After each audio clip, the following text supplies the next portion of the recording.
እጅግ በጣም አሳዛኝና ልብ ሰባሪ የሆነ ዜና ተሰምቷል። ገብረ ዮሐንስን የምትወዱ ካላችሁ ማለት ነው ጮማን ሳይሆን ጥሬም መቆርጠም የናፈቁ አባቶች ምቹ ትራስን ሳይሆን ድንጋይን ተንተርሰው ስለ ሀገር ሰላም ስለ ዓለም በዚህ ሰዓት እጅግ አስደሳች የተባለ ሰበር ዜና ተሰምቷል። ሰላም ኦርቶዶክሲያን ባለማህተቦች እንደምቆያችሁ እንደምናረፈዳችሁ ነው። ዛሬም በሌላ ቪዲዮ በሌላ አጀንዳ ተመልሼ መጥቻለሁ። የዛሬው ቪዲዮአችን የዛሬው መናገሪያ አጀንዳችን የሚሆነው እንግዲህ በአሰቡ ቅድስት ሥላሴ ገዳም ላይ ምን ተፈጠረ፣ ካህናት አባቶች ተገለዋል፣ እሱን አብረን የምንመለከት ይሆናል። እንዲሁም ደግሞ ለወንድማችን ለዘማሪ ገብረ ዮሐንስ እንግዲህ የሚሰጥ ቻሌንጅ ያለ ሰሞኑን እሱን በጉጉት እየተጠበቀ ነው። እሱንም ደግሞ አብረን የምንመለከት ይሆናል። እስከ ቪዲዮ መጨረሻ አብራችሁን ቆዩ።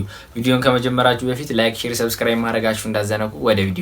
እጅግ በጣም አሳዛኝና ልብ ሰባሪ የሆነ ዜና ተሰምቷል። ከጀርባ የምትመለከቷቸው በአሰቦት ገዳም በምንኩስና የሚያገለግሉ አባ መብራት የተባሉ አባትም እንግዲህ በበዓታቸው ውስጥ እጅግ በጣም አሳዛኝ በሆነና በግፍ ተቀጥቅጠው እንግዲህ በመሳሪያ መገደላቸው መረጃዎች እየወጡ የሚገኘው። እንዴት አባታችን ተገደሉ ምናምን ልል አይደለም የመጣሁት ብቻ ነፍስ ይማር ብቻ። ጮማን ሳይሆን ጥሬም መቆርጠም የናፈቁ አባቶች ምቹ ትራስን ሳይሆን ድንጋይን ተንተርሰው ስለ ሀገር ሰላም ስለ ዓለም ሰላም እንዲሁም ደግሞ ስለኔና ስለናንተ ህይወት በሰላም ገብቶ በሰላም መውጣት የሚማልዱ የሚጮህ አባቶች ተረሽነው ተገለዋል። ይህ የሆነው በአሰቦት ገዳም ነው። ትናንትና ማምሻውን ነበር ይህንን ዜና የሰማ ነው። በአታች ውስጥ የነበሩ የአሰቦት ገዳም አባት መናኝ ጥይት እንደውሃ ተርከፍክፎባቸው ደማቸው እንደውሃ ፈሶ ተገለዋል፣ ተረሽነዋል፣ ሞተዋል። እነኛ አባቶችን ብታቋቸው ብትረዷቸው ኖሮ ይህንን ተግባር ባልፈጸማ ነበር። እነኛ አባቶች ስለ ሀገር ሰላም ብቻ አይደለም የሚጸልዩት፣ ስለኔና ስለናንተ ህይወት በሰላም ገብቶ በሰላም መውጣት የሚማልዱ የሚጮህ ቀን ከሌት የሚጮህ ጥርን እየቆረጠሙ ስለኔና ስለናንተ ህይወት የሚማልዱ ስለኔና ስለናንተ ኃጢያት የሚጮህ የሚማልዱ አባቶች ነበሩ። እነኚህ መናኛን አባቶችን ካህናቶችን በየዱሩ በየገደሉ እያሳደዳችሁ የምትገሉ የምትጨፈጭፏቸው እማምላክ ወላዲት አምላክ ትፋረዳችሁ። በአራቱም አቅጣጫ ኦርቶዶክሲያን ባለማህተቦችን ደቅጠል ታረግፋላችሁ። እሱም አልበቃ ብሏችሁ ወደ መናኛን ወደ አባቶቻችን ዞራችሁ እማምላክ ወላዲት አምላክ ትፋረዳችሁ። እርሱ መድኃኔዓለም ክርስቶስም ይፍረድባችሁ። አባታችን ግን ይሄ አይገባቸውም ነበር። አዎ ዓለምን ንቀው በጸሎት ለተወሰኑት አባት ይሄ አይገባቸውም ነበር። አሰቦት ገዳም በሐዘን ተውጧል። በአሰቦት ደብረ ወገግ ቅድስት ሥላሴ ገዳም ለዓመታት በብህትውና ተወስነው የኖሩት ባህታዊ አባ መብራቱ ጥር 30 ቀን በበዓታቸው ወይም በመኖሪያቸው ውስጥ በግፍ ተገድለው ተገኝተዋል። ባህታዊው በዓለማዊ ኑሮ ተለይተው በገዳም ዘግተው ለሀገርና ለቤተ ክርስቲያን በጸሎት የሚተጉ አባት ቢሆኑም ማንነታቸው ባልታወቁ አካላት በመሳሪያ ተደብድበው መገደላቸውን ከስፍራው የደረሰ መረጃ ያመላክታል። በር ዘግተው ዓለምን ንቀው ለሰው ልጆች በሚጸልዩ መናንያን ላይ እንዲህ ያለ ዘግናኝ ድርጊት መፈጸሙ መላውን ምዕመናንና የገዳሙን ማህበረሰብ በታላቅ ሐዘን ላይ ጥሏል። የአባታችንን ነፍስ ከቅዱሳን ጋር ያሳርፍልን። ለቤተ ክርስቲያንና ለወዳጅ ዘመዶቻቸው መጽናናትን እንመኛለን። እጅግ ልብ የሚሰብር አሳዛኝ ዜና ከአሰቦት ገዳም ተሰምቷል። ዓለምን ንቀው ለሀገር ሲጸሉ የነበሩት አባት በግፍ መገደላቸው የምዕራብ ሐረርጌ ሀገረ ስብከት ሚዲያ አስታውቋል። በአሰቦት ደብረ ወገግ ቅድስት ሥላሴ ገዳም ባህታዊ አባ መብራቱ ጥር 30 ቀን 2018 ዓ.ም በመኖሪያቸው ውስጥ በግፍ ተገለው መገኘታቸው ተገልጿል። በዓለማዊ ኑሮ ተለይተው ገዳም ገብተው ለሀገርና ለቤተ ክርስቲያን በጸሎት የሚተጉ አባት የነበሩ ቢሆኑም ማንነታቸው ባልታወቁ አካላት በመሳሪያ ተደብድበው መገደላቸው ተገልጿል። በርዘግተው ዓለምን ንቀው ለሰው ልጆች በሚጸልዩ መናንያን ላይ እንዲህ ያለ ዘግናኝ ድርጊት መፈጸሙ መላውን ምዕመናን የገዳሙን ማህበረሰብ በታላቅ ሐዘን ላይ ጥሏል። እንደሰማችሁት ነው። በደብረ አስቦ ገዳም ላይ እንግዲህ እየተፈጠረ ያለው ነገር በጣም የሚያስጠላ ነገር ነው። እንግዲህ መናኙ አባታችን ሬሳቸው ከመገኘቱ በፊት በአውሬ ተበልተዋል። ግማሽ አካላታቸው በአውሬ ተበልቶ ነው የተገኙት። በአታቸው ውስጥ ነው የተገኙት።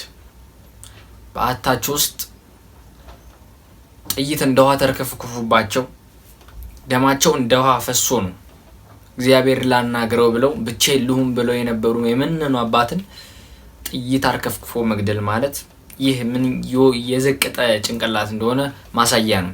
ቢገባችሁና ብትረዱት እነኚህ መናኛን አባቶች ስለኔና ስለናንተ ህይወት በሰላም ወጥቶ በሰላም መግባት የሚማልዱ የሚማጸኑ ስለ ሀገር ሰላም ስለ ዓለም ሰላም የሚማጸኑ አባቶች ነበሩ።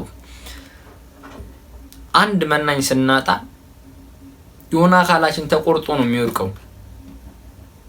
ምክንያቱም ያለ እነሱ ጸሎት እዚያ እንደርስም ያለ አባቶቻችን ጸሎት እኛ እዚህ ጋር አልቆምንም። ስለ ሀገር ሰላም፣ ስለ ዓለም ሰላም፣ ስለኔና ስለናንተ ህይወት ሰላም፣ በሰላም ገብቶ በሰላም የሚመጣስ ነገር የሚማልዱ የሚጸልዩ አባትን ጥይት አርከፍክፎ መግደል፣ ደማቸው እንደ ውሃ አፍሶ መግደል። ይህ በዚህ ብቻ አይደለም። በዚህ ቃል አቡነ ገብረ መንፈስ ቅዱስ ከአንዴም ሁለቴ ያየነው ነገር ነው። በአሰቦት ገዳም ላይም ከአንዴም ሁለቴ ሊያገለግሉ ሌሊት ማህሌት ሊወጡ የአሰቦት ገዳም አባቶች መውጣት እንኳን ይፈራሉ። ምክንያቱም በየትኛው ሰዓት በየትኛው ጊዜ መጥተው እንደሚገሏቸው አያውቁም። በጣም ተሸማቆ ነው የሚገኙት። መናኛን አባቶች የዓለም የጀርባ አጥንት የሆኑ እነኚህ መናኛን አባቶች ናቸው እየተረሸኑ እየተገደሉ የሚገኙት። መድኃኔዓለም ይፍረድ፣ ምንም አንልም። እማምላክ ወላዲተ አምላክ ትፋረዳቸው፣ ምንም አንልም። ይግባኙን ለክርስቶስ፣ ግልባጩን ለመንግስት ሳይሆን ለማርያም እንሰጣለን። ወደ ቀጣይኛው ቪዲዮ እናልፋለን። ዘማሪ ገብረ ዮሐንስ አዲስ ቻሌንጅ ሊጀመርለት ነው ጋይስ።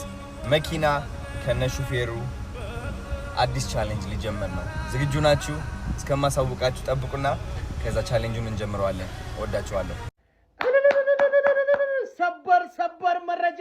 ዘማሪ ገብረ ዮሐንስ የተዋሕዶ እንቁ ዘማሪ ልጅነታችንን ያሳመረልን መኪና ከነሹፌሩ ቻሌንጅ ሊጀመር ጥቂት ሰዓታት ነው የቀሩት። አዶናይ ቻሌንጁን ሊጀምረው ጥቂት ሰዓታት ነው የቀረው። ሁላችሁም ኦርቶዶክሲያን ዝግጁ ናችሁ? በተጠንቀቅናችሁ ሰውን በህይወት እያለ እንደምንወደው እናሳየው። በዚህ ሰዓት እጅግ አስደሳች የተባለ ሰበር ዜና ተሰምቷል። ለእንቁ የኦርቶዶክስ ተዋሕዶ ዘማሪ ገብረ ዮሐንስ ገብረ ጻድቅ መኪና ከነሹፌሩ ቻሌንጅ በቲክቶከሩ አዶናይ በኩል ሊጀመርለት እንደሆነ አዶናይ አስታውቋል። ይህም እንግዲህ እጅጉኑ አስደሳች ዜና ነው። ለዘማሪ ገብረ ዮሐንስ እንኳን መኪና ከዛም በላይ የሆነ ነገር የሚገባው ድንቅ የቤተ ክርስቲያን አገልጋይ ነው። ስለ ቻሌንጁ ዝርዝር ጉዳይ ይፋ ሲደረግ የማሳውቃቸው ይሆናል። ይህም እንግዲህ ለውድ ዘማሪያችን ፍቅራችን የምንገልጽበት መልካም አጋጣሚ ነው። እናም ሁላችሁም ለዚህ ቻሌንጅ ተዘጋጁ። ስለዚህ ጉዳይ አዳዲስ መረጃዎችን የማደርሳችሁ ይሆናል። ፎሎ እያደረጋችሁ ተከታተሉ። ገብረ ዮሐንስን የምትወዱ ካላችሁ ማለት ነው ሼር፣ ኮፒ ሊንክ፣ ሪፖስት ምናምን ታደርጉልኛላችሁ። የእሱን የምትወዱትን መዝሙር ኮመንት ላይ ታስቀምጡልኛላችሁ። አንድ ማሰማችሁ ነገር አለ። ዛሬ ሰበር ዜና ነው። ዘማሪ ገብረ ዮሐንስ አዲስ ቻሌንጅ ሊጀመርለት ነው ጋይስ። መኪና ከነሹፌሩ አዲስ ቻሌንጅ ሊጀመር ነው። ዝግጁ ናችሁ? እስከማሳውቃችሁ ጠብቁና ከዛ ቻሌንጁን እንጀምራለን። ሰላም በሌለን ጊዜ በደበረን ሰዓት በሱ መዝሙር ስንጽናና የነበረን ኦርቶዶክሳውያን አሁን ከመቼውም ጊዜ በላይ በቁም እያለ ሳይሞት ልንረዳው የምንችልበት ሰዓት ነውና አዶናይ ያለውን ነገር ተቀብለን ቻሌንጁ እስከሚሰጠን በትዕግስት ጠብቀን ቻሌንጁን እናስፈጽማለን። ይሄ ቻሌንጅ ከተጀመረ ጀምሮ ፍጻሜ ላይ እስከሚደርስ ድረስ 20፣ 30፣ 40፣ 50 ቪዲዮ ልሰራላችሁ ስለምችል እንዳትሰላችሁ፣ እናንተም እንዳይሰለቻችሁ በደንብ ኦርቶዶክሳዊ ግዴታችንን የምንወጣበት ሰዓት ነው። ይህንን ቪዲዮ የአዶናይ ቪዲዮ ላልደረሰው ሰው ሼር በደንብ አድርጉልኝ። ወዳችኋለሁ። በዚሁ አጋጣሚ የእሱን መዝሙር ልጋብዛችሁ። በደሙ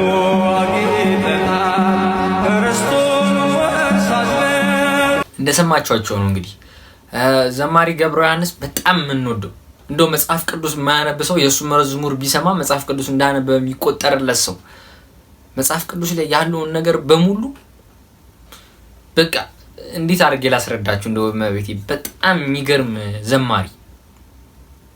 እኔ እግዚአብሔር ነው የምላችሁ እንደ ገብረ ዮሐንስ የሚሆን ዘማሪ የለም። ሳፈልጉት የሚገባችሁ መዝሙር ነው የሱ መዝሙሮች በአጠቃላይ።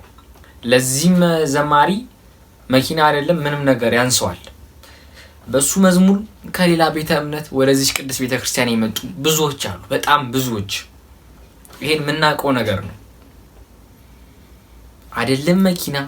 መኪና ከነሹፌሩ ቀርቶ ምንም ነገር ቢደረግለት ለዚህ ዘማሪ እግዚአብሔር ነው የምላችሁ በጣም ያንሰዋል።